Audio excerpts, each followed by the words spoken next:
محمد خير الورى من جاءنا مباشرا شوقي للخير لبشر الياسمي للياتهار المصطفى من المنظر أطهر المنظر يزداد شوقي كلما أيندرك بنيا ماما. أعوذ بالله من الشيطان الرجيم. بسم الله الرحمن الرحيم. اللهم صل على محمد وعلى آل محمد كما صليت على إبراهيم وعلى آل إبراهيم وبارك على محمد وعلى آل محمد كما باركت على إبراهيم وعلى آل إبراهيم في العالمين إنك حميد مجيد. وبعد السلام عليكم ورحمة الله تعالى وبركاته. السلام عليكم alakara bacin take mandeu am tangayna Allah subhanahu wa ta'ala fa ka shatana torom dina wala da sanama mi damna ne flanve amba ziza la ni setki masata ko barakaye ka solka anga sababu nyuma ka alakara ba sallallahu alaihi wa sallam ka ni setki masafa kishin ne ma chama be setki masami mbolo aka kishin ne ma chama ka aka jonga sanuma ka nay du ko alakara ba yara yoro assalamu am dugo ka alakara kan ngana wiye aka sogmada ni ngana mun nga sogmada bena nu ye alsalamiya chemin alakara babolo o kera fe nu niye ya de menu kan folo fo say ya nu fara nu lubi wala ko as-sahabatu radwanullahi alaihim ko alaka kira jonyan zanu mon kishin nema chama be alfa am Allah ta'ala de alako ka alakara ba jonyan zanu mon nga am say ka dugo ka alakara ba bona sanu mon ni alaka kira ya bona ukalifa makata ambe Allah subhanahu wa ta'ala deli kishin na chama be alafe alako alaka ba bona sanamonga namoro la mi folde alsalama chama ana musomama ikhwan almuslimin mbalma alsalamu ittaqullaha fima amar etanga janga sir Allah subhanahu wa ta'ala nyaka ya mar yakola wantahu amma an huna hawa zajar Allah subhanahu wa ta'ala ngamin dabla ito nganze ko ka dabla lila assalamu wujin anillah rabbunye absorone ninde ni jon ya don ko ngada Allah yake seko ko kelila ka nyina mayala ni mad Allah subhanahu wa ta'ala yake seko ko dabla lila o kore ko itarafta bi ubudiyatika ay janani ka jonye wa aqarta jalala mulkillah subhanahu wa ta'ala ya Allah subhanahu wa ta'ala ka bunye sabati foito tikila maya ka nyina mayala bile fa Allah subhanahu wa ta'ala ka jen soroli ya rabbi ala kan vara o jama kuluka والتقوى السلام فم بويلك الله سبحانه وتعالى يسرني هو القيام بأوامره سبحانه وديك سكوك الله سبحانه وتعالى يامرك لله وللشناب النواهيه الله سبحانه وتعالى أيوة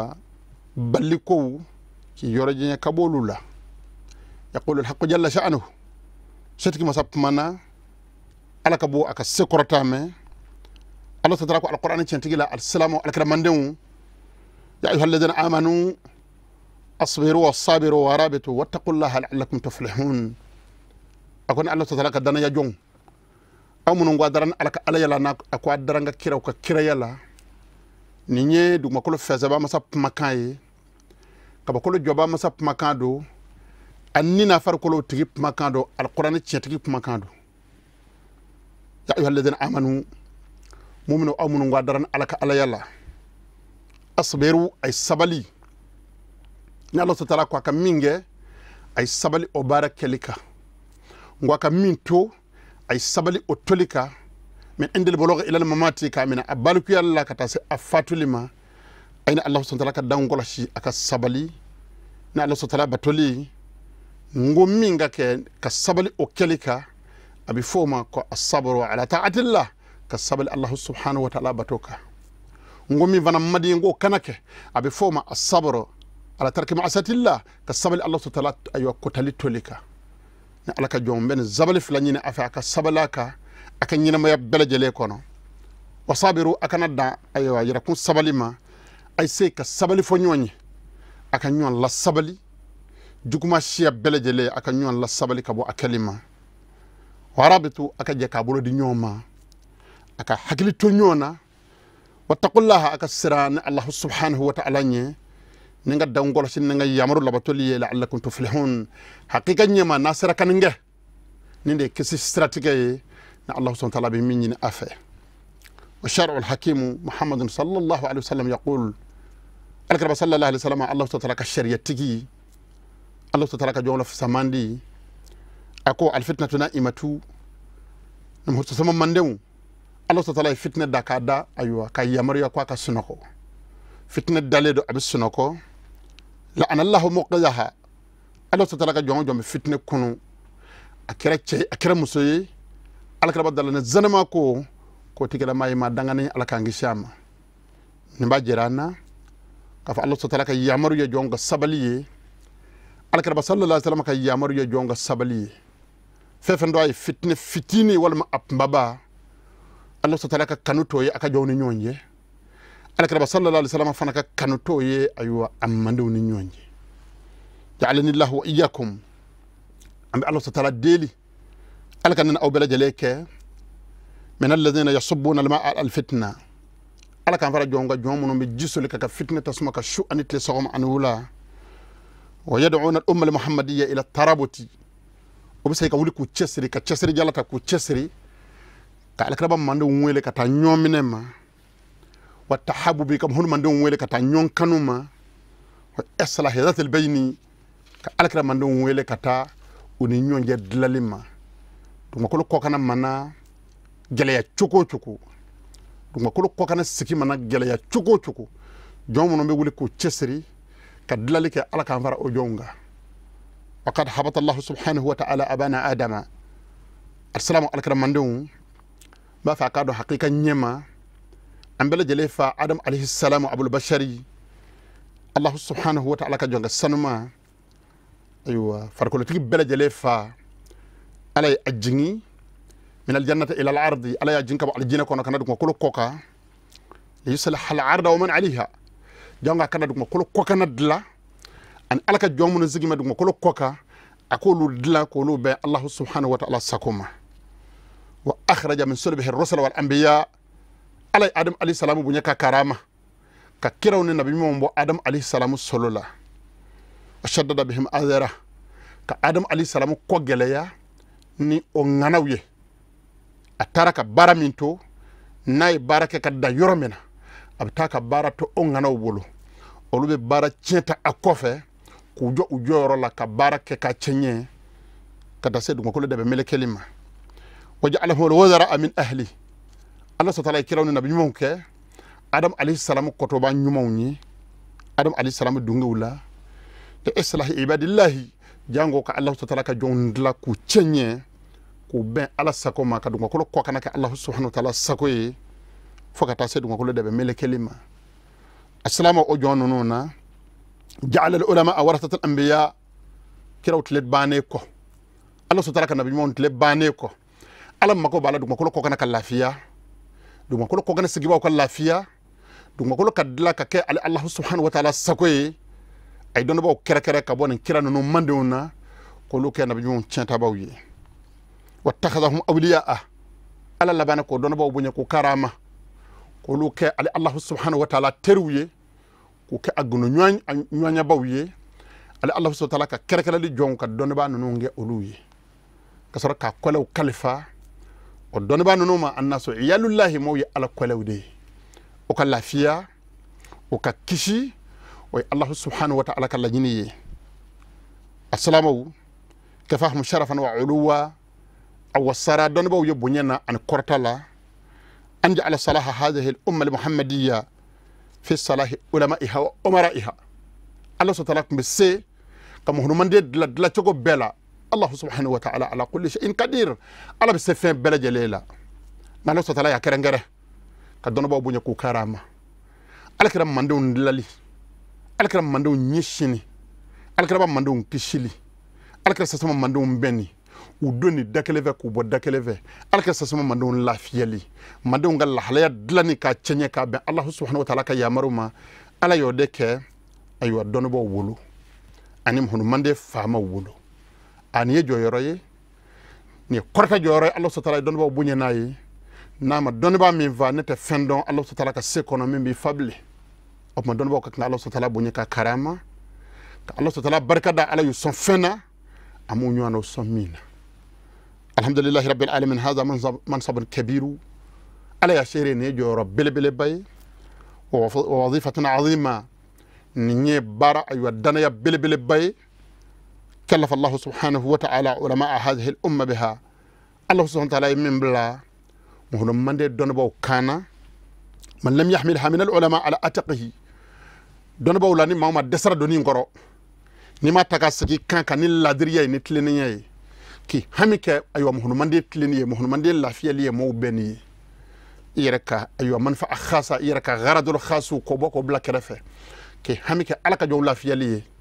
Allah ko santala ka jon tleniye mo hono mande kisilin Allah fiyali ni donba mo doni ko takabla akanka ablahu Allah subhanahu wa ta'ala bi ilmihi dunyan wa ukhra Allah ta'ala bo donba shiya jarabi naka doni ye jin an lahara wa kana akbatu amrihi nadama wal khusran sika foitala o donba shiya o ka barak kollaba be ken nimisa anima go sade wal iyad billah ambe Allah ta'ala deli ala kangishi umma assalamu alaykum donba bonye alay mohon mande kerenkere alay mohon mande fusaya katami mande tawka ngay mohon mande don ba fusaya katami mohon mande tawka akuma don ba ka nyina maya Allah ta'ala kele ki bunye ki karama akatna fere ala de ma Allah ta'ala ka bunye tollas alkama jodo kenaka ki sigero ka aljine ya rabbi ala ko noko yamma nga Allah ta'ala ka don ba jarabina ka don ye foki aywa e fili ka bo Allah ta'ala ka kanama ki nyishi van warema na'udhu billahi am Allah ta'ala deli Allah ta'ala kangish oma assalamu qala shanaqitu aywa shanqitu ye dukuma kole murtani jamana ka ala ya bonye ka karama don ba kunga chan foka faga chan o don ngana ko al ulama usu'u fil akhbari awwal man yusala sa'ira an-nari ako aywa don ba ma ko don ba ma aya haglito ayarala aka kala diriwe antum mana Allah subhanahu wa ta'ala ala khalqihi ala ya kadana ya da'awdaka kaka jon kalfa do awla Allah subhanahu wa ta'ala kaka jon aywa lakana chogo bela ala bisse an yadhhara li ibadihi zuhura shamsi lin nasi klebe boka bang anye chogo mena ala bisse ka boka bang anyeti min gada ka fo ma kelngele na ngo maja Allah subhanahu wa ta'ala ala kiraw kerengere kana bi mo kerengere kaka chidi oluma olu tale ko lu ka dana ya joro kalfa don bawma opma don baw don bay haklitu yerala alhamdulillah rabbil alamin ala yibonya ki karama bunya dana wani ye baraka ala sagola nyela bobi nyela harabinya don ba yo sirabla kap manini dungoy ki ni dungol labara ni don bunye ni don karama ye mo bali ka chefuye ni don bunye ni don karama ye mo karaba iye ni mo yu aywa unyishi ya aywa imani uka nyela bo aywa soronu ka herawiye ni ye baraka yira kunni dungona soraka ko ala kangishi ko alakra sallallahu alaihi wasallam dalana zanma man o don ba shiyaw de fe ko ka fa don ba wiye alakele ko ka bunye ka karama ay bunye saka Allah subhanahu wa ta'ala ma ngani mimma kete ko alakra bako ko alkama jodo keneka alkama jodo soxma da jona ko Allah subhanahu wa ta'ala baka jon vola mi jarabi ni alkama jodo kulu kam vola bi bo oda na bo keka mato ladi ko de don ba jukuyi alakangishi ko al ulama usu'u fil akhbari ko nana kibari alaka alakra ba ma ko don ba juku awwal man yusala sa'ira nari ko de ye ma folay be janame tasman nen alkama jodo keneka ambi Allah subhanahu wa ta'ala deli alakana anga kalawnge jarabi anga Allah subhanahu wa ta'ala kanga kalanke do yo dalu anyeme ba zama kata aljinana nene wara ka ulama uraso hono yoro abajirana ko anga hagli to anyirala anga barake ambe je wato watila anga ladiriya alaka jonga kitila anga ladiriya ayo doni baralila kalamba kelengele na belejele ka anga ladiriya ka flelike asalama sharia alquran centiye min bangiye alkaba sallallahu alaihi wasallam ka sunnatul mutahhara min bangiye ulama uraskhuna ko famiye min bangiye ka barake ne uye kuma na alkaba sallallahu alaihi wasallam joraka ladiriya chogo mina alkaba sallallahu alaihi wasallam ya kal assalamu uye akone muhru kalena ni marabe masami mbolo la anna binati fatima ندم سو فاطمه لو سرقت لقطعت يدها والله نمهر كلنا الله ندم سو فاطمه شيني كبابو لتike ni la dirap makande ye nyona fatima ka sanu shini kelima ka jirana ko nim hodu kan dina ni ladriya de ne mi nyanya mai ni sharia bolla nim hodu ka ne ba boisrat le nefe ama ulama umunu ni alkara sal sama tienta wajibele do akelngele da bele jere ka ngal ladriya jango alaka jongo lafiya ambi ala deli alaka nfa mu choko nyumadi السلام الدنيا باكل لنا بلد لما فلهذا نشكر شيوخ التجمعي القيادة الروحية نعما نفهم يفتيني الله سبحانه وتعالى نيني علماء وفاكوكا تلنجو منا الله يفهم يفتيني من بني أني وده كما الله فوكا بركة دا أمبا أنفاو فوكو بركة دا أمبا أندشي غوشيني أنفاو يه لدري تشكرباو جروب ما مانيمو جروب ما دونيباو على قادة دينية أن الدين الدجرو بين غنم ونمولبي والزعماء العرفية أن الله دبارة وما يمو في دعوتهم الجفلا ويفرب ويل من أيوة نواتي نونا ومؤتمرهم الشاملي ويفرب نيوني من زيك السنغا في قصر الرياضاتي حمد الله بماكو يوم الأحد le 7 avril 2019 الحمد لله رب العالمين أنفو ويفرا نيونغا بامينغ ايوا كاردو تمني كابين افريل كالو كلي وولو فلاما 2019 لا ايوا انغا نيوني سوباكونو نابي ويلي ايوا كو بالي دي سيبور ويفرا نيونغا بامينغ على اوني دمسوني ان ذكر انيام فاو فلاني حكلي ني انيو فلاني كولوشي ني وي جامانا كوروني جامانا تلبي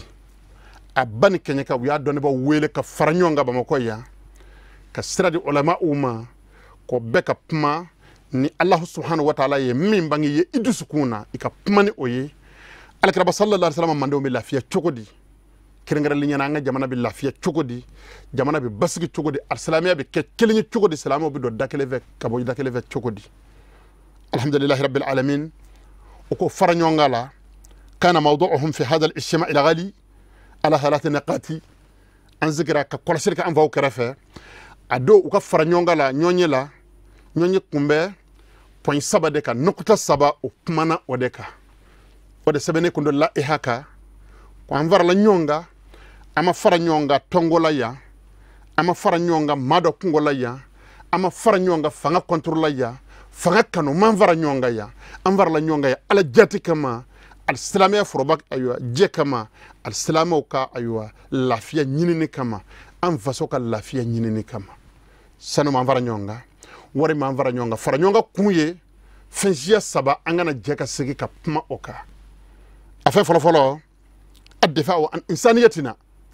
أمانغا أدامدية كولاشي تشوكودي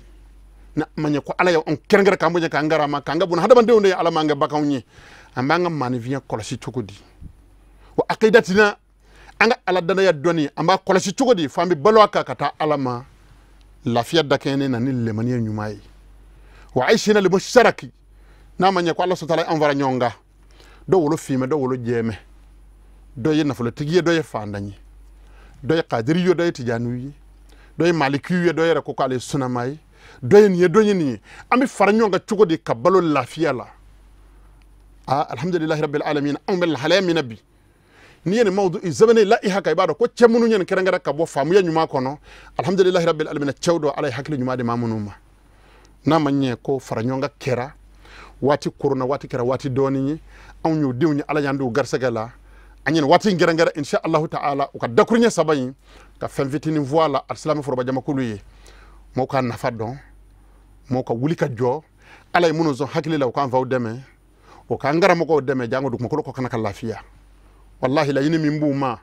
uyo wala da sanuma sabami aywa yele tuku wala da sanuma sabami nga kadim hunumande mabbi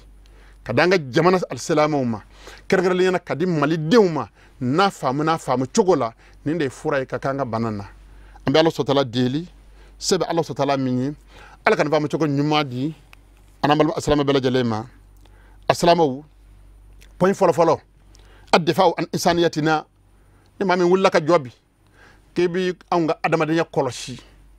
adamadiya nyuma min bambolo kebi feren dabal bela jaleti ke ka jo okokoro ka koloshi ayo toro kana soro ibadon ko hatmun lazmun ala kulli aribin labibi o bara nyi wajibi ble hakilima bekabi ambe soma damina bi ka wuli ka jo anga adamadiya kokoro ka koloshi حيث بدأت تتحول وتتغير عن أصلها الطيبة القديمة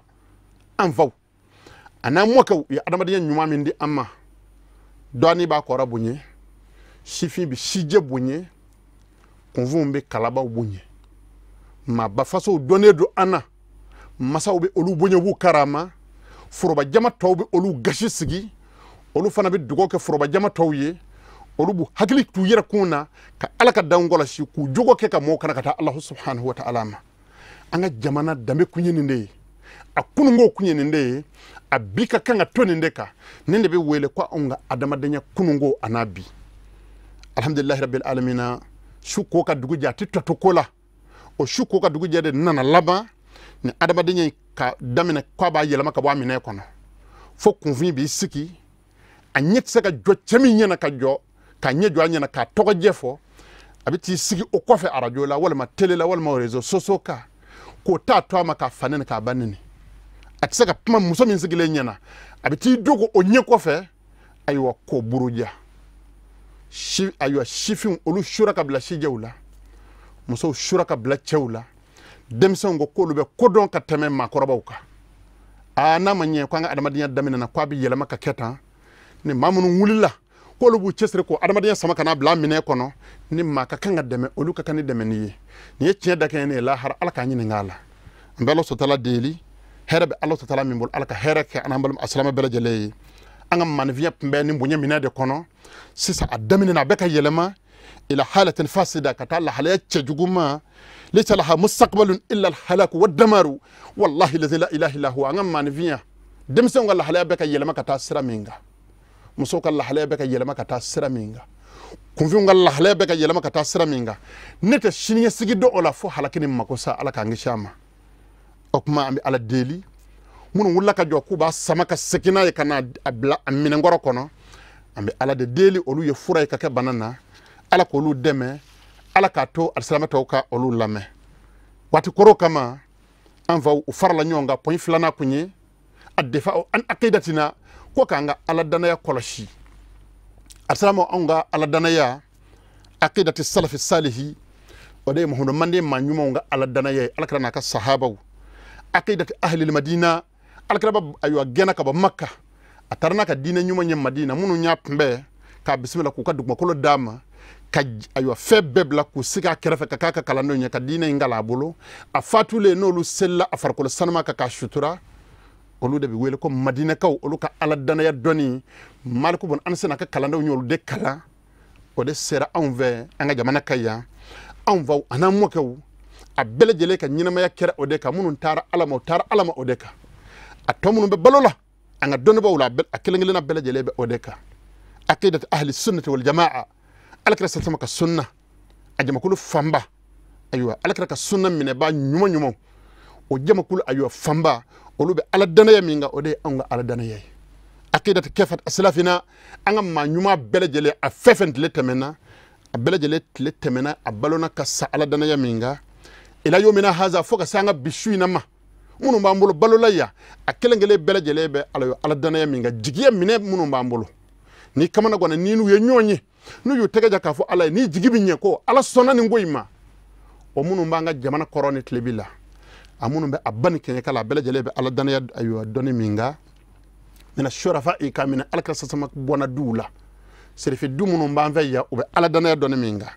wa sa'ir salihin ma nyuma du munu mbamve ma nyuma faso munu mbamve ولو على الدنيا دوني مينغا من الشيخ الكبير المختار الكبير الكنتي واهله مختار كنت ناس سمو كنت رك فولماني الاباما اكلنغلنا اما نيوما بلجلي مونو دار علامو تار علامو كوتو على الدنيا دوني مينغا امونو مbe بالولا بي وب على الدنيا دوني مينغا والشيخ ايوه احمد واهله شيخ احمد مسنا وناس سمو على الدنيا دوني مينغا والشيخ محمد عبد الله السعد واهله شيخ محمد عبد الله السعد ناكا ايوه سمو على الدنيا دوني مينغا والشيخ عمر الفوتي واهله على شمر فوتينا سمو على الدنيا دوني مينغا والطبقه العلميه الاخيره التي غابت ان انفا دوني جما كل من كودو نامبولو سسسا كوسانينا اكلنغلي بتار على مكوتو على الدنيا دوني مينغا كالشيخ مرحوم دمبا وغي رحمه الله انافا العلامه الشيخ مرحوم دمبا وغي اتاركاتو على الدنيا دوني مينغا وكذلك الشيخ العلامة الشيخ عثمان كلفو أتركته على دنيا دون مينغا وكذلك العلامة الشيخ عمر نجلو كان أتركته على دنيا دون مينغا وكذلك الشيخ العلامة محمود عقب السوسو أتركته على دنيا دون مينغا أنفا أكون فرلانيونغا بالا دي سيبورا كوكو على دنيا دون دي كولاشي وكذلك عيشنا المشتركي أنا مسرك بلوك فربا أيوة بلوك تشومينا أكيد تكى نيرك عندك ندي نني كنني ندي برجع يرك نين برجع يسلامي نير يسلامي نازل على ما مين علي الله سبحانه وتعالى بونويا أيوة مين علي على بوكه علي مين سجى على بودوما أم فاكون فرلانيون عندك وريم ما هو ما يتشنتك يا دون كوكو ندي يبلي ننده أما على الديلي munu be kan baraka ala ko lu deme ala ka hakili nyuma ndi jama ko lu to bele jele ma nga faranyonga kan tasra nyuma de ta ninde ya nga boday ne fama mi ngui be jamana inve be ben de deme fanda mi ngui be jamana inve be ben de deme doni ma mi ngui be jamana inve be ben de deme hakili ma mi ngui be jamana inve be ben de deme wa ambi balo ni nga ambi fatu nga la har ala ka nyini nga barakallahu li walakum fi alquran alazim wa fi hadith nabiyhi alkarim innahu huwa as-sami'ul alim ربنا اتنا في الدنيا حسنه وفي الاخره حسنه وقنا عذاب النار سبحان ربك رب العزة عما يصفون والسلام على المرسلين والحمد لله رب العالمين. محمد خير الورى من جاءنا مباشرا شوقي للخير لبشر الياسمي للياطهر المصطفى من مندوري أطهر المنطهر يزداد شوقي كلما أيان دراك بنيام